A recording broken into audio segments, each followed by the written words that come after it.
What's going on, guys? My name is AbsolutelyBlake and welcome back to my channel. Where the fuck have I been? It's been a week. I have no excuse for that, guys. I was just going through some shit, but I'm gonna make it up to you because here's what we're gonna do. We're gonna have a contest. You can win a brand new AbsolutelyBlake snapback. I'm gonna sign the brim and it's pretty straightforward on how to enter. All you gotta do is be following my Instagram page and go comment the number 4 on this photo right here. Now you can comment the number 4 as many times as you want. The more comments, obviously the more entries you have. And if I get a lot of entries, maybe I'll do 3 winners. But let's jump into what today's video is about. I always get questions on moving and how I moved and how I get to travel all these places, and I just want to share with you my tips or my knowledge on how literally anybody can travel. There's no script for this video, so it could jump around. I'm just going to tell you how I feel in my head and how I made it happen. So I was born in Ontario, Canada, as a lot of you know, and I now live in BC. I've lived in Whistler, I've gone to Thailand, I've gone to Australia, I've gone to LA, I've gone to New York, and this has all been within the last 3 years. Now first, I'm going to talk about how you can actually move somewhere like I did from Ontario to BC and from BC to Australia. So from Ontario to BC, everyone used to tell me that you can't move, you can't do it, it's so much more expensive out there. How are you gonna have a job? You're not gonna have a job when you're there. And the way that I look at it is that, what if you got fired from your job in your hometown? You'd be in the exact same position that you would be if you had just moved and started a new life there. You get your resume together and you go apply at jobs. That's how you get them. And to counter the statement that it's more expensive to live in Vancouver than it is in Ontario, you make more money out here. I've made more money in Vancouver than I ever did in Ontario, and I've only been here for 2 years out of my 24 years of living. So if you're ever thinking about making a move somewhere, you have to just have the mindset that you're gonna be fine. If you've ever been fired from a job or ever quit your job, you're in the exact same position that you would be moving. Obviously, you wanna have your housing sorted, which there's websites for that like Kijiji or Craigslist where you can literally talk to somebody that's renting a house before moving. Sometimes though, you do find yourself without a place to live, which has happened to me when I was in Whistler, and that's actually what gave me the opportunity to move to Van, because somebody gave me the option to live at their place while I found one,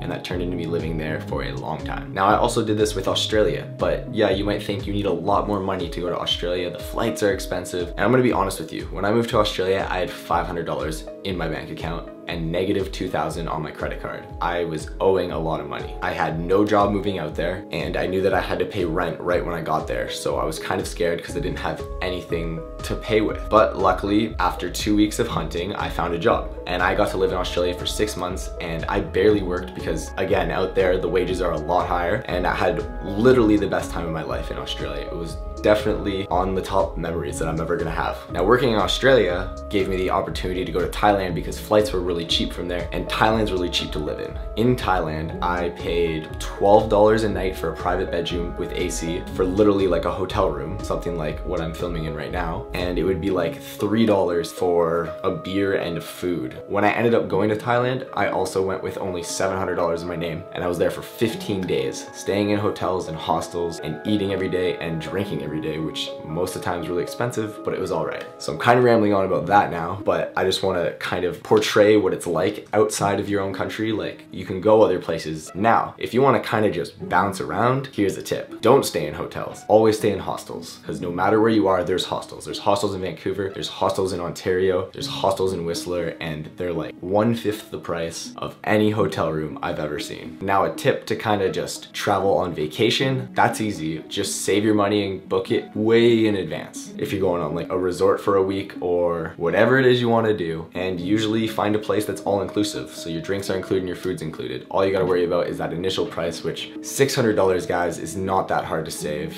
It's possible. Main thing about traveling is that anyone can do it, and you can do it at any time. I don't care how much money you have. You might not have enough to get out of your town, but as soon as you have that initial amount, the $400 plane ride, you're in contact with somebody, you'll be fine. A lot of you might disagree with me, but I'm telling you firsthand from somebody who's done it a lot of times, and a lot of times at last minute. I guess I'm just rambling on about shit. I've been wanting to make this video for a long time because I get too many questions on how I'm able to travel, and it's just me having the, I guess, not giving a fuck emotion, and would rather live life to the fullest than sit at home. I know some people like that. I'm not judging you. You might want to stay in your hometown, live there forever, marry somebody you met in kindergarten. That's not me. I want to see everything. I want to travel everywhere, and I kind of just want to do me. you know? I guess I'm lucky to have that trait. I'm gonna end it there. It's kind of like what's going on in my head with traveling. I hope you guys do take these tips if you ever do want to move. It's scary, but it's really not that scary. It's possible. You can do it. I promise you, I promise you, I promise you. So if you enjoyed this video or learned something new or just generally enjoyed hearing about how I got to travel and how you can do it, please give it a thumbs up. You know it helps me out a lot. Leave me comments down below to respond to, and don't forget to subscribe for a new video 3 times a week.